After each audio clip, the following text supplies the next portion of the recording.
There is a pie contest, and we are going to do it.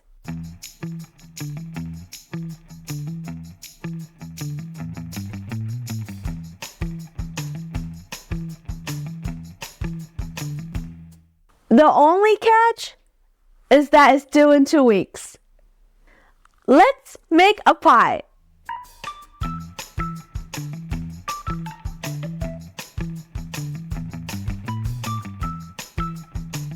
For the interfacing, I decided to go with Pellon A09 for the front and 71F for the back. The reason for the two different interfacing is because the front has more fabric, so the back front is heavier than the back of the bag. So therefore, with the heavier interfacing towards the back of the bag, hopefully it will balance the back a little bit better. I use Pellon 931 TD for the strap, handle, and D-rings to reduce bulkiness and make it easier to sew these panels. To make the pie crust more realistic, I decided to stain the fabric with coffee. The fabric I'm using is called Vanilla Ice. It is white, but it has a slightly more yellow undertone than the pure white fabric that I use for the meringue. I dye the fabrics with coffee and tea, and I found that the coffee gives a color closer to the pie crust than the tea. The tea dye gives the fabric a little bit of a red undertone. In natural lighting, it's very obvious. This one is lightly tinted red, so I decided to go with the coffee. Only after drying it did I realize it looks similar to natural canvas. There's only a small difference in that the one I dye has a lighter tint as well as a couple uneven spots. Natural canvas color will work great for this situation as well. To make the lemon part a little bit more glossy and look more like that lemon filling of a pie, you could definitely use Mod Podge to add a nice shine to it. The reason why I didn't decide to Mod Podge my fabric is because I'm going to add meringue on top of it, so it's going to cover up a lot of the yellow part of the bag, so there really is no need to Mod Podge. But if you really want, I did an experiment to determine which one of these works the best, and you can see for yourself. I found that the sealer Mod Podge creates a glossier look than the matte one. Though the glossy look was not a huge difference compared to the original fabric, I'm glad I didn't use the Mod Podge on my fabric. The gloss Mod Podge might be a better option if you want to try this out. One thing I forgot to mention earlier is that I want the front to resemble the top of the pie. For the back, I decided to make a pie chart showing the perfect ratio of crust, filling, and meringue, completed with a hidden pocket. Okay, time to get back to sewing.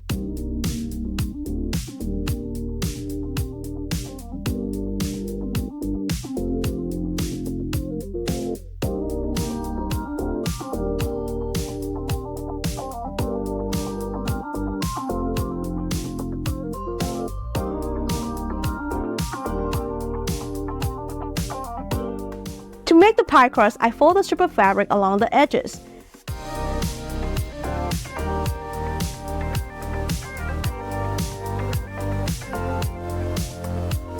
To ensure there is enough seam allowance for assembling the bag after adding the pie crust, I mark a circle 1 inch inward from the main panel. This step is very important, and here's what the completed pie crust looks like.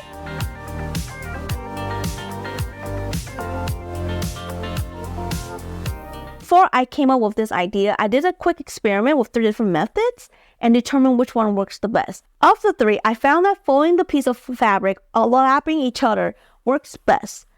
Of course, you could always use Rick Rack if you're in a time crunch. I found that one is very easy to make. The other option, which is a twisting one, was quite difficult to do. I have a hard time keeping the fabric in place and sewing along as I twist the fabric, so I don't recommend that method. To add an accent to the back, I opted for antique brass hardware and used Chicago screws to secure the back strap, D-rings, and even added feet to the bottom of the bag. I couldn't decide whether to use 1 Chicago screw for the strap or 2, but after comparing both, I like the one with 1 Chicago screw. This was my first time using Chicago screw, and I quite like them. If you are planning on using Chicago screw, I highly recommend adding a rubber O-ring to the back of the screw to tighten it well. I discovered that the screw can be a bit loose if the fabric layer isn't thick enough. I didn't have O-ring, so I used grommet, which also worked well for this purpose. To make the meringue, I folded a strip of fabric to hide the seam and sewed it onto the front panel. After sewing it, I puff it outward to create the meringue look. To keep the shape standing upright, I sew another line on the opposite side after puffing it. You can also spray it with cornstarch water if you prefer to have a stiffer shape.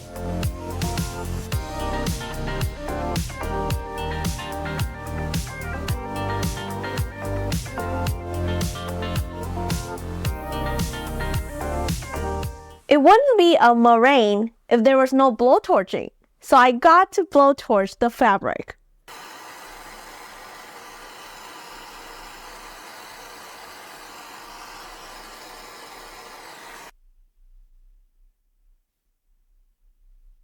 Based on my experiment, the lighter gives you a better control of where you burn the edges of your fabric than with the blowtorch. You can tell here the burn mark was more even because I have better control of it.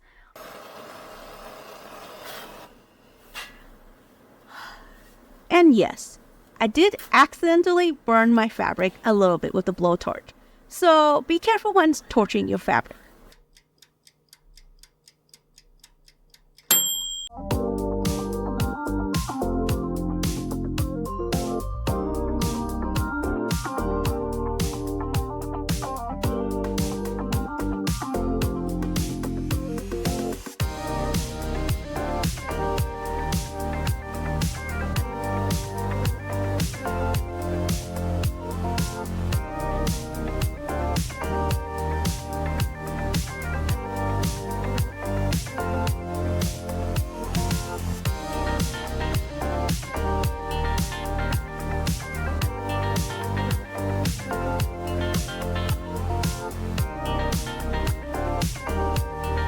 Originally, I was just gonna make a circle bag with a pie chart of different graphs of something funny. But then I thought that would not be fun at all. It's just a pie chart graph. It's too easy. So I was just thinking of what is my favorite pie. And actually, lemon meringue pie is one of my favorite pies. So I thought, can I actually make a lemon meringue pie bag? And to be honest, I didn't really know how to make the meringue part. The part where I blowtorched the fabric, the idea of that came from this video I saw. That's all I have. Wish me luck. If I win, either way, I have a lot of fun making this bag. And if you're curious and want the pattern template, the cutting pattern, not the full instruction how to sew it, check out my Patreon. Otherwise, as always, have fun creating. And until next time, Joseph Craft signing off.